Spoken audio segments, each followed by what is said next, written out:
Hello and welcome to Cave to the Cross Apologetics. I'm Tony, I'm Patrick. and we are working our way through John Frame's book, Apologetics, a Justification of Christian Belief. And we are in chapter 5, and he is working through some theistic arguments in chapter 5. And so, we say this might seem odd, right? Because I thought he was a presuppositionalist. So what's he doing dealing with these various theistic arguments? But he's trying to show that, and he's quoted Thomas Aquinas too. So I'm pretty sure he's outside, that, right? Whoa, yeah, we disavow. Yeah. But what he's trying to show is that these arguments work, and they can move in a direction that will help us. So he doesn't want to throw anything out with regard to arguments for the existence of God. So we had just finished what he called the epistemological argument, which was similar to the moral argument. And then we looked at what he called the teleological argument, which is the argument from design or purpose. And he kind of walked us through that. And he suggested that that was similar to his epistemological argument. So you can look back in the previous tapes and get a feel for exactly what he was talking about there. What we want to do now is move to this next, kind of argument here. And this one, he says, is based on causality, and this is the cosmological argument. Now, again, we might say, well, wait a minute, I thought he was a presuppositionalist. What's he doing using these various arguments? Well, stick with us here, and we'll see how he uses these arguments from his presuppositional perspective. He says the cosmological argument is somewhat broader than the teleological argument. While the teleological argument focuses on one phenomena, right, within the world, that of purpose or design, the cosmological argument asserts that every finite reality, whether it appears to be designed or not, must be dependent on an infinite God simply because of its finitude, right? Mm-hmm. Its finitude. And so notice he's suggesting that this argument is broader than the teleological argument because it looks at everything that is, contingent, we might say, or has finitude. Right. So, you can, well, what about this one? Well, it goes back to this one. Well, what about that one? You go back and back and back. And at some point, you're either going to have to admit that we've never gotten to where we're at because you go back infinity, or there's something there at the beginning, and it doesn't seem like it could be finite. It has to be infinite. Well, okay, but there are many types of cosmological arguments, and in fact, I think in your introductory philosophy class, you're probably going to hit about 5 of them or so. But he says he will consider here only the argument from cause. Belief in causes is an aspect of a commitment to reason. Roughly speaking, causes are the reason, and reasons are causes. Okay. To deny. So that's I think that's an important part of what he's going to say here. So we need to really hone in on that because he's going to use that over and over again. Reasons are causes, and causes are reasons. Right. Why did that happen? Archduke Franz Ferdinand was assassinated, led to the start of World War I. Well, why did that happen? Well, that cause was the reason for the assassination. And then you go back. Well, what about the Black Man? What about the formation of the group? What about all the alliances? And where do those come from? Well, you're going to get causes, which are the reasons. So to deny that is to claim that some events are irrational happenings. And again, it's not a it's a praxeology understanding. It's not that we have perfect rationality that we're saying, okay, well, 2 + 2 is close to 5, so we'll round up, but it's really 4. It's not saying that they're irrational in the sense that it's done without perfect thought, but it's just done with no thought, with nothing happened that caused these things to come about. That's where the irrational happenings come from. But if some event took place without a reason, how could reason know it? For example, how could reason prove such a negative as this event has no cause at all? Well, isn't that a cause too? So it has no cause at all. So where did it come from? Well, it didn't. So it just popped into existence. Well, okay, no side wants to say that. Well, to prove that, one would have to assume and to assure oneself that all possible causes have been ruled out. The classic line of, I know there's no tea in China. Well, how do I know that? I have to have perfect knowledge of every square inch of China, and I have to have a governmental system that goes into people's houses and checks for tea in the little tea cozies and make sure that that's not happening. And that's when I can make the claim there's absolutely no tea in China. Right. Well, so this is this whole issue of trying to prove a negative, right? Right. Which is virtually impossible. Which is really hard. The watermelon is blue until I cut into it. Prove me wrong. Okay, so to assure oneself that all possible causes have been ruled out, and to reach that conclusion would require omniscience, perfect knowledge, absolute perfect knowledge, in order to say that would be the case. Right. In other words, if we're going to try and prove a negative, he's suggesting the only way that we can do that is we would have to know everything, right? So what is there? There may be tea under a small rock in China somewhere that we've never observed, right. But we'd have to know everything in order to know that there is no tea in China, right? And that's the point he's trying to make here. He says further, the nature of reason is to inquire after causes. Right. So notice he's trying to link this issue of reason and causes. Right. And if reason does not find the cause, it does not conclude that there is no cause. Rather, it looks further, or else it sets the problem aside for future investigation. Yeah, of course, there must be. I was going to say, we even do this in science. Okay, we need to find the structure of all basic life. Okay, here's the atom. It's a proton, it's an electron, and a neutron.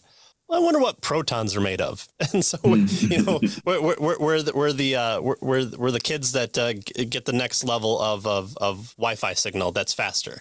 Well, I wonder if it could be faster. So we just ask, okay, well, what's the basic building block of all life?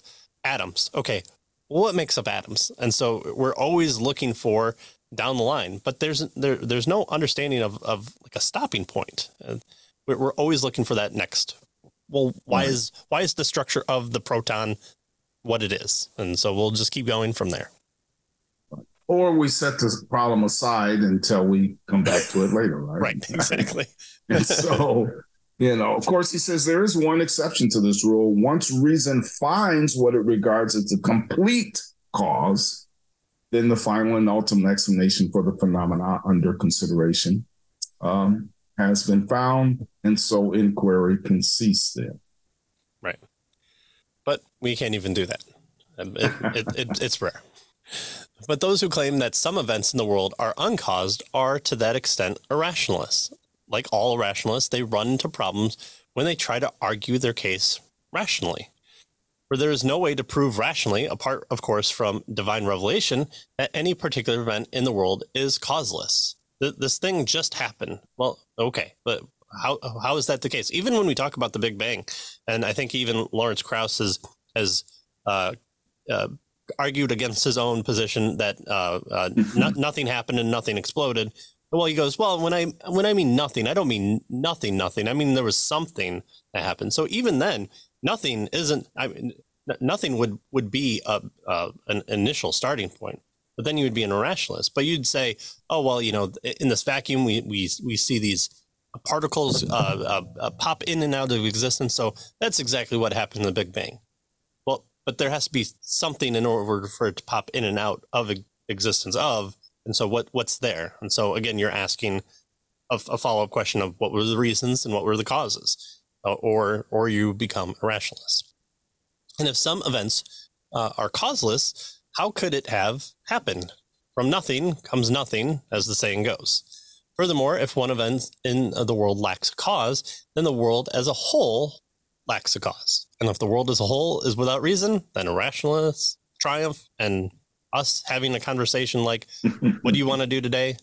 Well, let's do these things. Why do you want to do those things? Well, hold on. We're a rationalist. We're just going to do things. And even that is an argument. Yeah. And so he says cause gives a reason why things happen. The idea of cause. It's a reason why things happen. And so once that intuition is honored and irrationalism is excluded, then the cosmological argument, he says, can begin to make some progress. That every event in the world has a cause means that everything in the world happens for some reason. But suppose that there is no first cause, no uncaused cause at the beginning of the process. Well, he says in that case, there is no complete explanation, no complete reason why any event took place.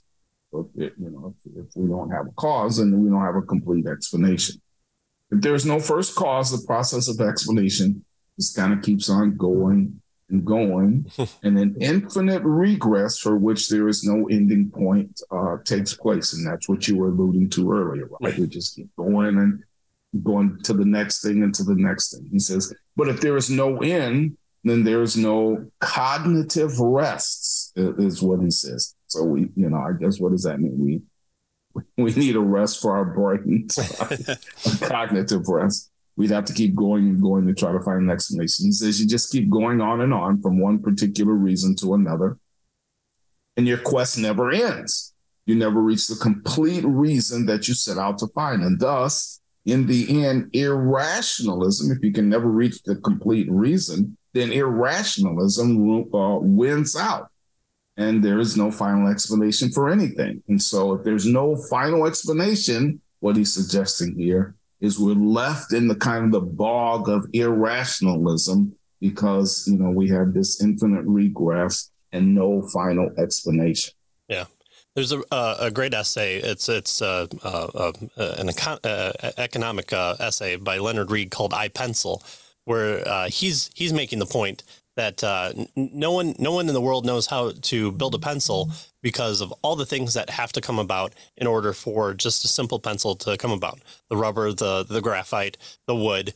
You have the wood. Well, then you have to go back to the manufacturer of the wood. Well, then he's not the one that cuts down the tree. He doesn't know how to cut down the proper tree to do it right. Well, the person that uses the axe doesn't know how to make that axe. He knows what axe to use, but he doesn't know how to make it, and so on and so forth. And so, but pencils exist. So there's a cognitive endpoint, but where's the start of it? The start of it, even in the I, Pencil essay, has to go all the way back to a first cause. So even there, no one knows how to make the world, the universe, except for maybe one person, one being.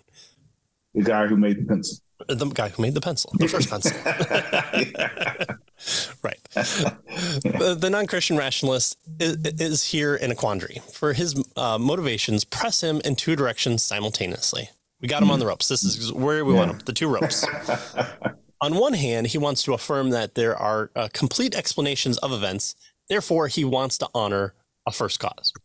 On the other hand, if the rationalist honors the first cause, he will have to concede his rational quest and submit his mind to the conclusion implicit in the first cause. That there is a first cause. I want to believe in that first cause. If there is one, so that's the one. But he does not want to cease his rational quest. He wants always to have the privilege of asking, well, why? But if he denies the possibility of a first cause, he becomes indistinguishable from the rationalist. So in the end, we are forced to choose between belief in a first cause and irrationalism. That's exactly where we want to be, because we have an answer to the first cause. We can have an argument about, well, what does that first cause look like? But if we get them to the first cause, we're halfway there. Right. All right, good. And there is an endpoint to that argument. Exactly. So now it kind of meets an objection here to all of this, right? Okay, fine, first cause, that kind of stuff. Nevertheless, he says, one might well ask, well, if it's possible for God to be self-existent and self-explanatory and causeless, and that is to be the first cause and an ultimate reason, why can't the world be the first cause, right? The self-existent, causeless thing. He says, if we may end our causal inquiry with God, why not stop with the world and be done with it? So we just stop at the world. The world itself is its own self-existence first cause, right? Well, it says the answer here is that the world is not self-existence and self-explanatory.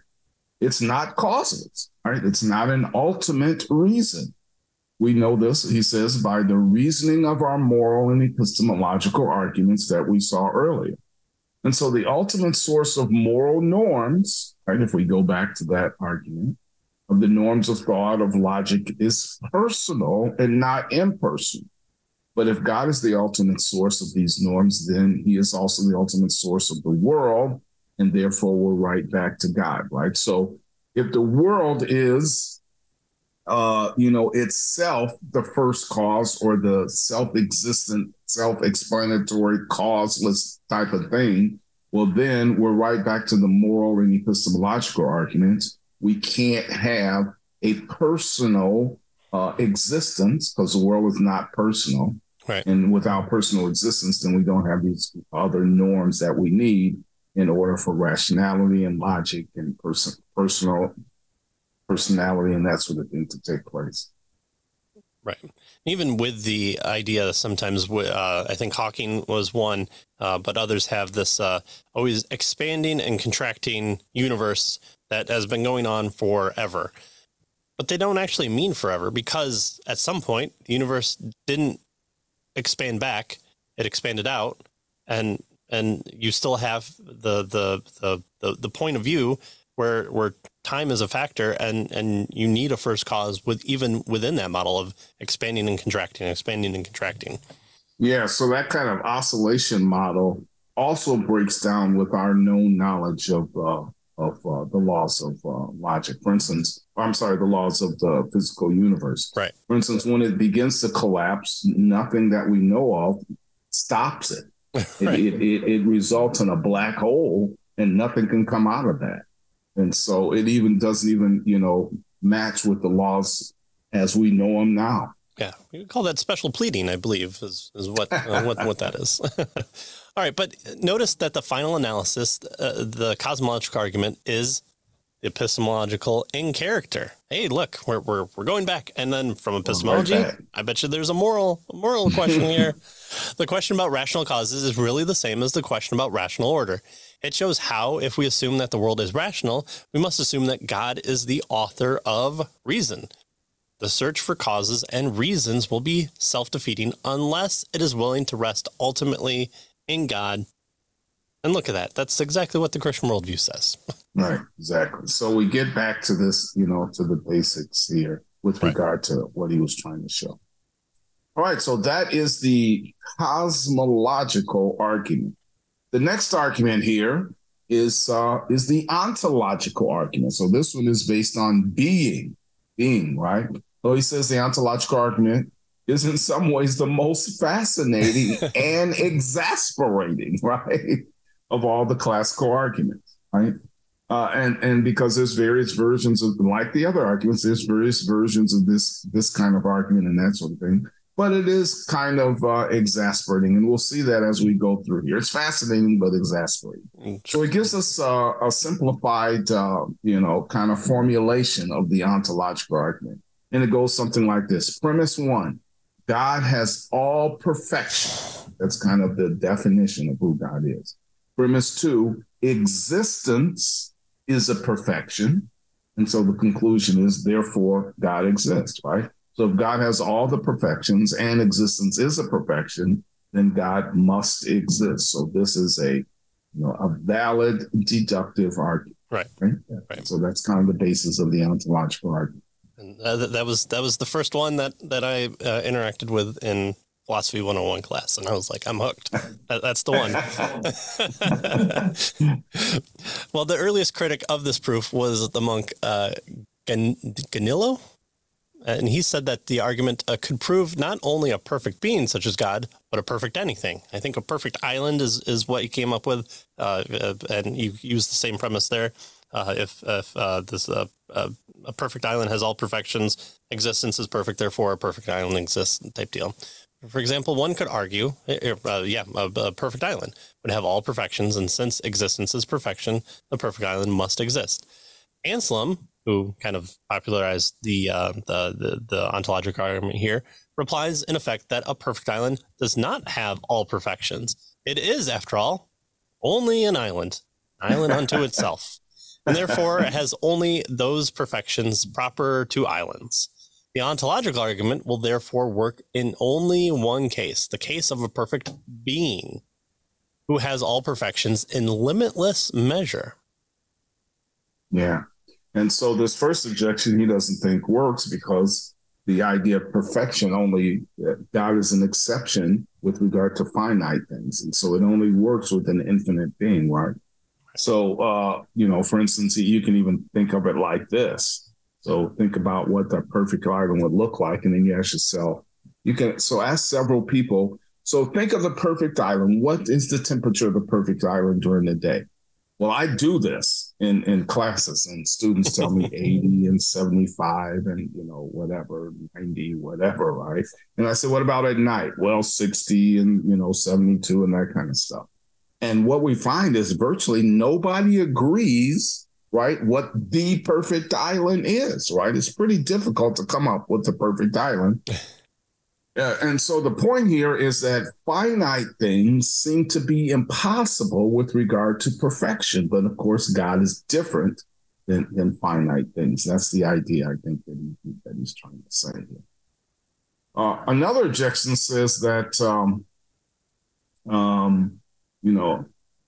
that what we're doing here is jumping from concept to reality, kind of like a quasi-Platonic type of idea, right? You have the concept and therefore it must exist somewhere out there in the world of forms. Yeah. Right, exactly. It says that since our concept of God includes his existence, he must exist in reality. But that does not follow. Plato, he says, to be sure, thought that our concepts are recollections, right? We're recalling. So recollections of the ultimate forms of things, and therefore that all our concepts, especially those of ultimates, have correlates in the world of forms, right? So basically we were in the world of forms before we were born. We got stuck in this body, right? When we were born. And so, but we can recall the world of forms, right, in our previous existence, Plato argues. And therefore, that's how we're able to call all of these various different objects, that look different, that may be different colors. Some have 3 legs, some have 4 legs, but we can recognize that they're all chairs because they share the concept of chairness, right? And so we can capture that particular form and recollect it. Well, notice he says, despite Plato's rather mythological presentation of his view, he thinks that his actual rationale for the world of forms is something like this. Human thought presupposes a criteria, and that's what Plato thought, which cannot be simply derived from our sense experience. Yeah. So somehow it goes beyond our sense experience, our human thought, and it presupposes something that exists beyond our sense experience. Yeah, or it has to be innate in us. Share, right, is the idea here. Right. So it has to be innate in us. We have to image it in some way, maybe. So, yeah. So Anselm says that our concept of the source of all perfection, the being who has all perfections, must be objective, not merely a figment of our own thinking. Even if Anselm is under the influence of Plato here, he says, Frame says he cannot deny the cogency of his basic reasoning. This argument, like all others, is reducible to his earlier argument of moral values. Hey, look at that. We get back to the moral argument as well. Good. So another kind of objection he wants to raise with regard to this argument, right? This one was raised by Immanuel Kant. And Kant thought that Anselm was misunderstood the nature of existence by treating, notice, existence as a perfection of God. So making existence a character or trait or, part of who God is. In Kant's view, existence is not a perfection, not even a property, right? For instance, Kant says that, existence doesn't add anything to our concept of something. So he thinks that Anselm here has erred by making existence one of God's attributes or properties, right? For instance, I wouldn't say that, this book is on the table and it exists. Well, no, by means of saying it's on the table, we're assuming that it's existence. Existence isn't kind of a property that we add in and of and above the book being on the table, it's part of what we assume there. And so Kant thinks that Anselm was kind of do this with regard to his characterization of God, adding existence as a property. And Kant doesn't think that that works.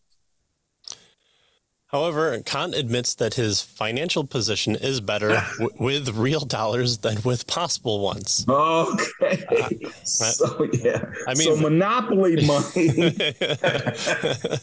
is not as good as real money that exists in the real world. Okay. Gotcha. Yeah. Well, and that's how we got the Federal Reserve System of today. And right. So it's better to have real money than fool money. So existence is therefore different from other properties and predicates in some ways, but not in the sense that it makes no difference to the objects that have it. Again, when you talked about the book, it's an implied thing. The book is on the table. It exists because it's on the table. It's a reference to it, and I know the difference between, for example, Secretariat and Black Beauty, two horses. Thus, it seems that Kant's objection to the ontological argument fails. Yeah, notice Secretariat existed. Black Beauty didn't exist. It was an imaginary, kind of story about a horse. And so clearly we're using existence there as predicate, which Kant says we're not allowed to do. Right. Well, we do that all the time, right? Especially when we're thinking about fictitious types of beings and creatures and that sort of thing, right? Horses exist. Unicorns don't exist. There, we've used it, right, in the way that Kant said we couldn't use it, but we do that all the time, right? Right. All right, so now he wants to turn to the last difficulty with this argument, the term perfection itself. Remember, this argument turns on this notion of perfection. Mm-hmm. So, he says this is a fairly slippery term. Is existence a perfection, as the argument implies? And so he kind of gives a counterexample. Yeah. He says, well, it's not a perfection in Buddhism, for instance, right? Where nirvana is explained as a form of nothingness, right?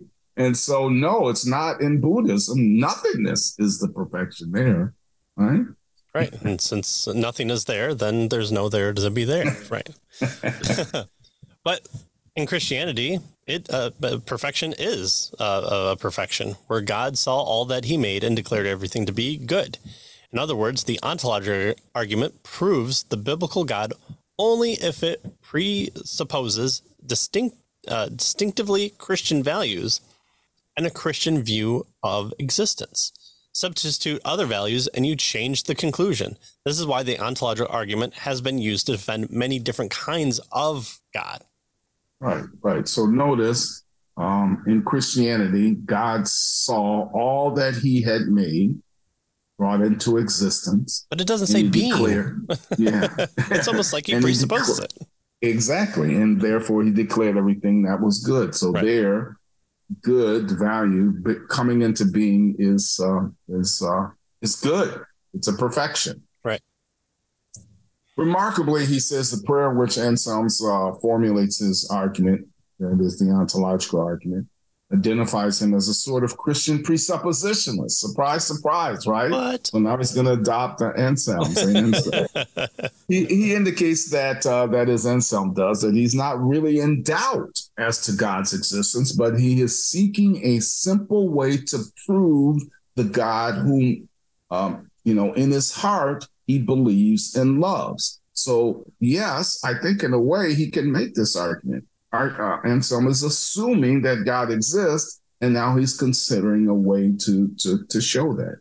He seeks not to understand that I may believe, but to believe that I might understand.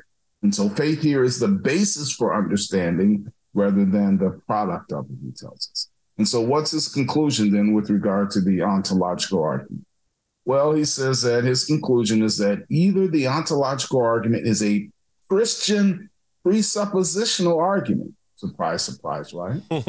Thus, it's reducible to his earlier moral arguments that we saw previously, or the ontological argument is worthless, right? It's not working. Right. So that's kind of where he leaves the ontological argument And by the way, his discussion of all of these various theistic arguments. So we've kind of worked our way through a bunch of these theistic arguments and gotten Frame's take on all of these kinds of arguments.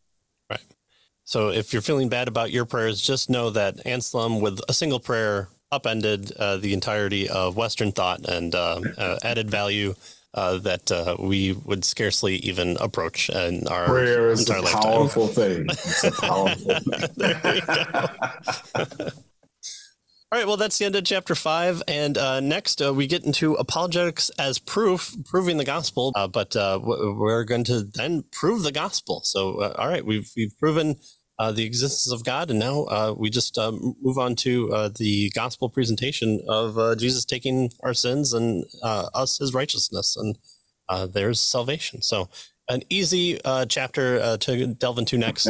Again, all the full episodes released, and then from here, individual episodes are released. Individual sections of this episode is released through the week. So if you want to go back and hit any other part, but also as you can tell, if you're watching this on YouTube, Rumble, or Odyssey, there are time codes on where the sections are to head to. So you can do that there, or download it again, listen to it with a friend, download it on all of their devices as a joke. We don't care. It's all about the numbers.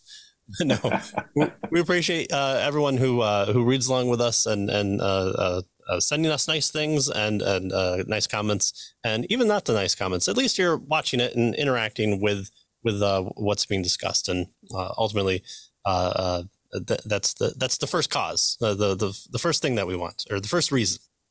So that's it for this episode, and we just say thanks for joining us, and we'll see you next time. See you next time.